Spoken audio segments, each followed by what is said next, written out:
Et on a une mise à jour pour Luminar AI. Une mise à jour qui va nous apporter 3 nouveautés. Des nouveautés que vous allez certainement apprécier.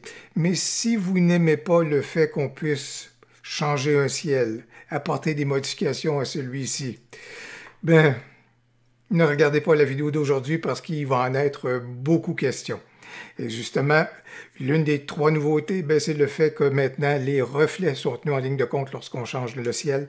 Alors, on regarde ça, mais les 2 autres nouveautés sont très intéressantes également. Alors, c'est ce qu'on examine maintenant. Si c'est la première fois que vous visionnez une de mes vidéos, bonjour, mon nom est Louis Lavoie, je suis l'auteur du blog et de la chaîne fairedelabelephoto.com. C'est une chaîne qui s'applique à partager avec vous des trucs, des conseils, des astuces de même que des découvertes afin que vous puissiez progresser dans le domaine de la photo.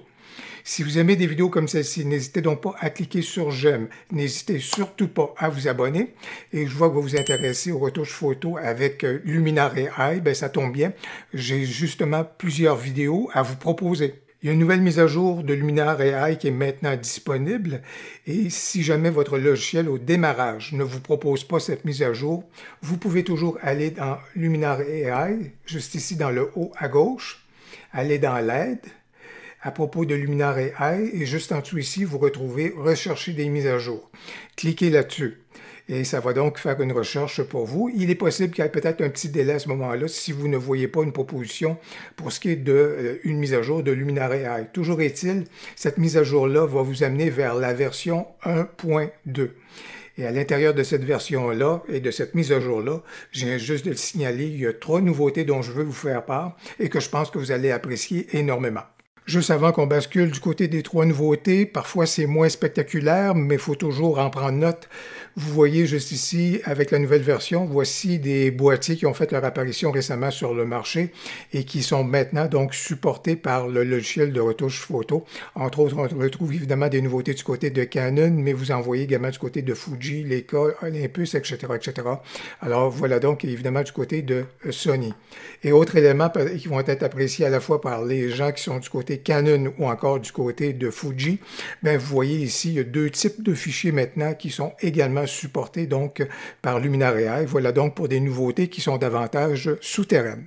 La première nouveauté va vous être évidente dès que vous allez passer du catalogue à la page des modèles, parce que l'interface pour ceux-ci a été modifiée. Et vous voyez qu'on a regroupé juste ici, à proximité donc des suggestions de modèles qui vous sont faites, à ce moment-là, des différentes catégories de modèles. Vos favoris, les modèles que vous avez donc créés, ceux que vous avez achetés, et si vous voulez ajouter les modèles à ce moment-là que vous avez achetés, vous avez juste besoin de cliquer juste ici pour à ce moment-là, non pas télécharger, mais si vous voulez intégrer vos nouveaux modèles dans cette section-ci, et vos anciens modèles, bien, vous sont donc accessibles en cliquant là-dessus ici, et là, ça va faire apparaître tous ceux qui font partie de votre patrimoine à ce moment-là et qui ont été rapatriés, je vous dirais, de Luminar 4.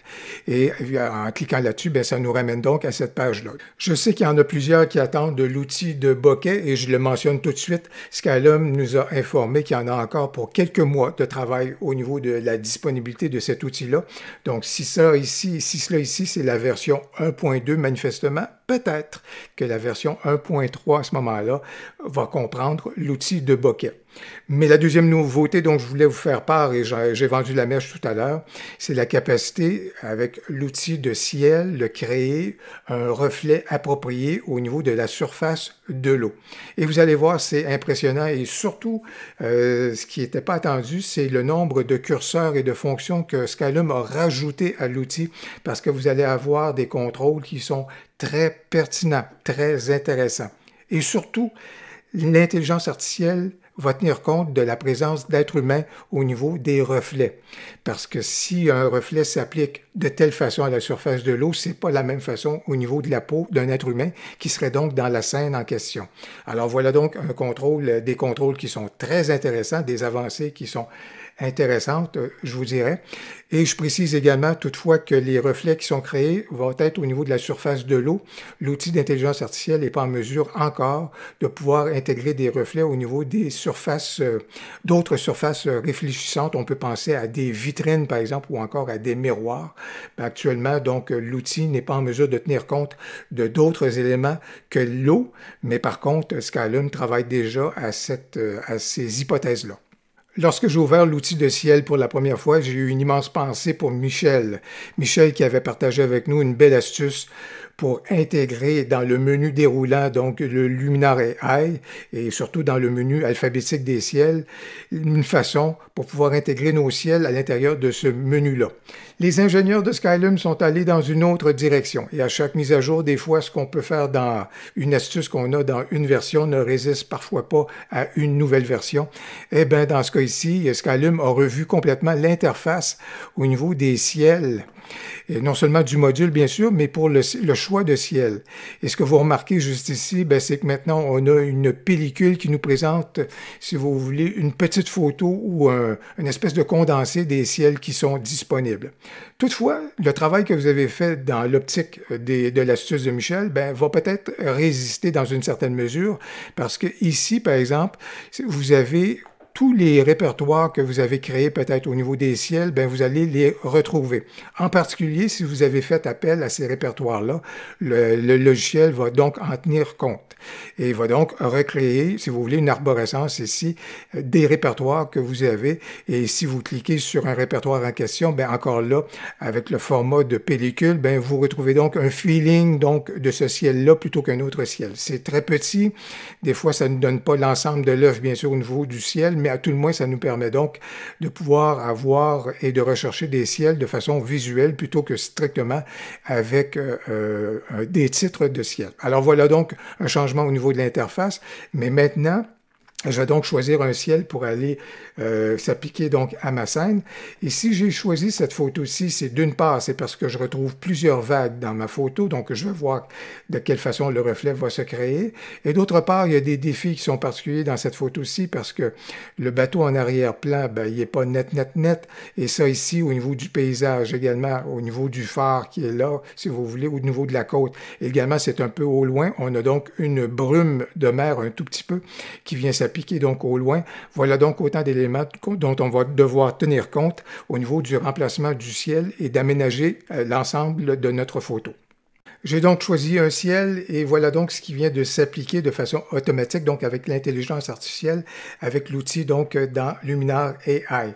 Il y a plusieurs choses qui tombent bien et il y a des choses que je vais vouloir ajuster.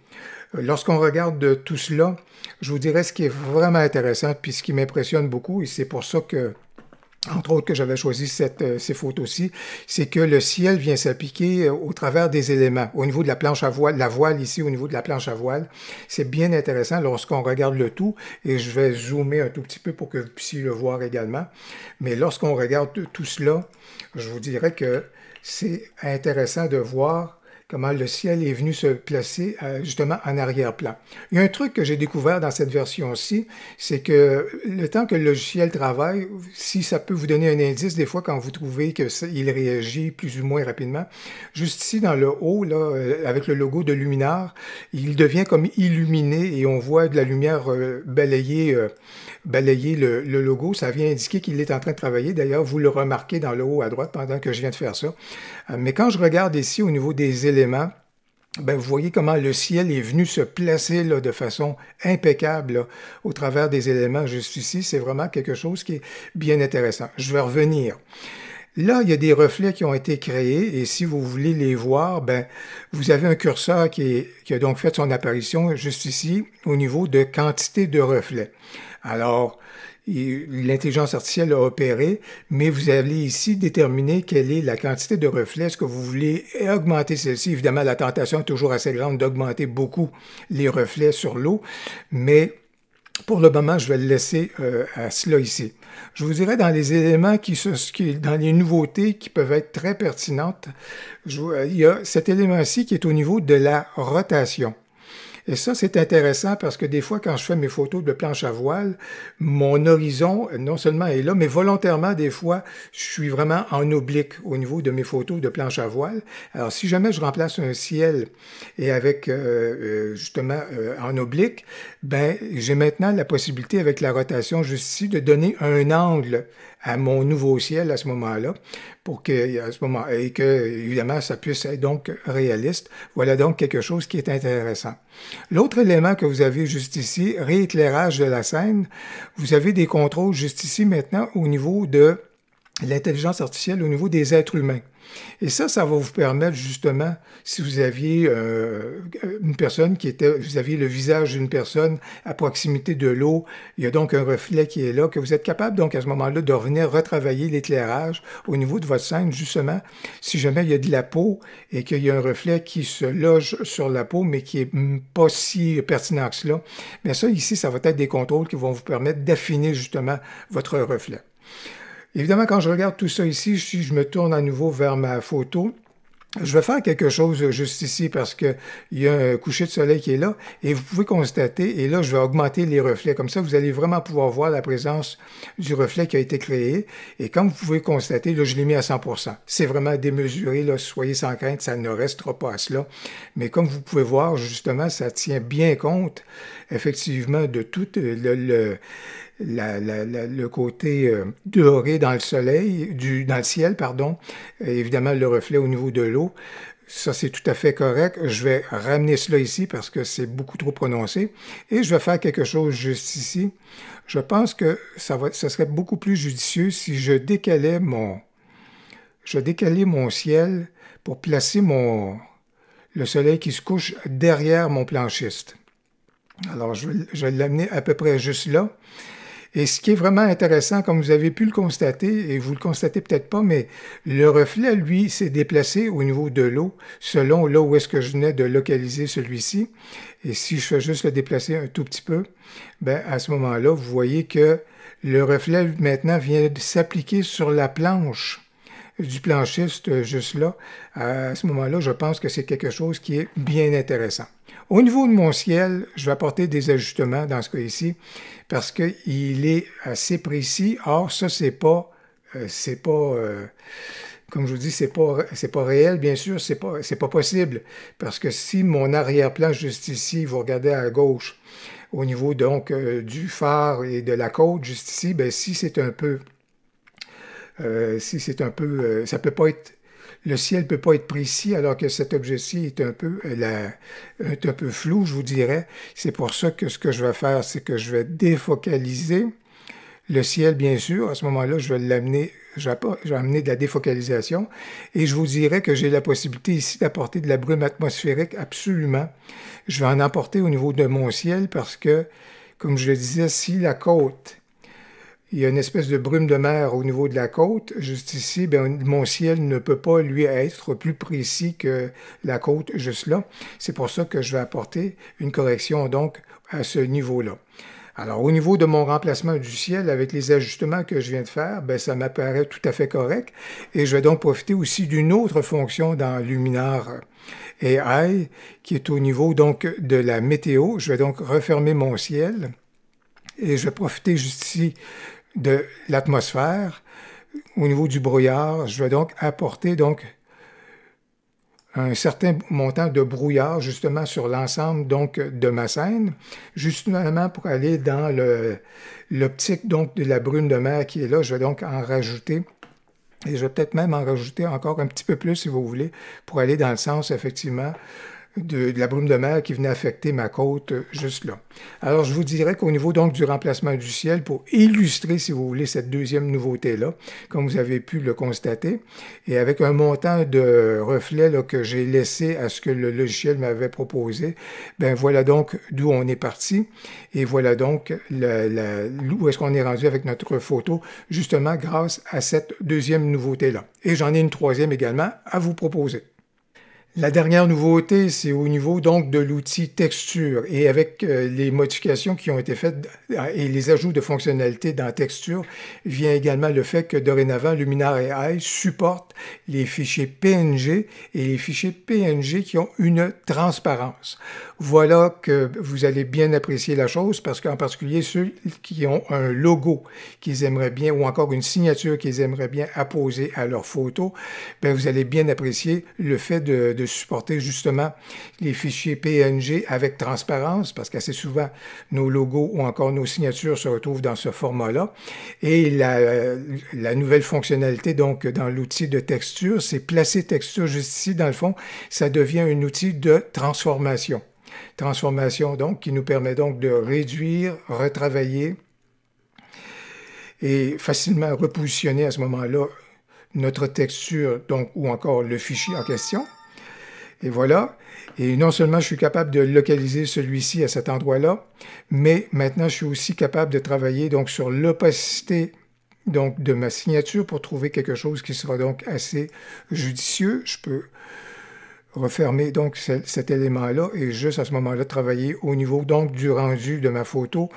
Voilà donc les trois nouveautés que je voulais vous présenter et qui sont donc disponibles via la mise à jour vers la version 1.2 de Luminar AI. Dans le descriptif de la vidéo, vous allez également retrouver les détails d'une promotion qui est actuellement en cours chez Skylum. J'espère que la vidéo aura pu vous être utile. Si c'est le cas, n'hésitez donc pas à cliquer sur j'aime et surtout, n'hésitez pas à commenter. J'ai bien hâte de vous lire. Au plaisir, à la prochaine.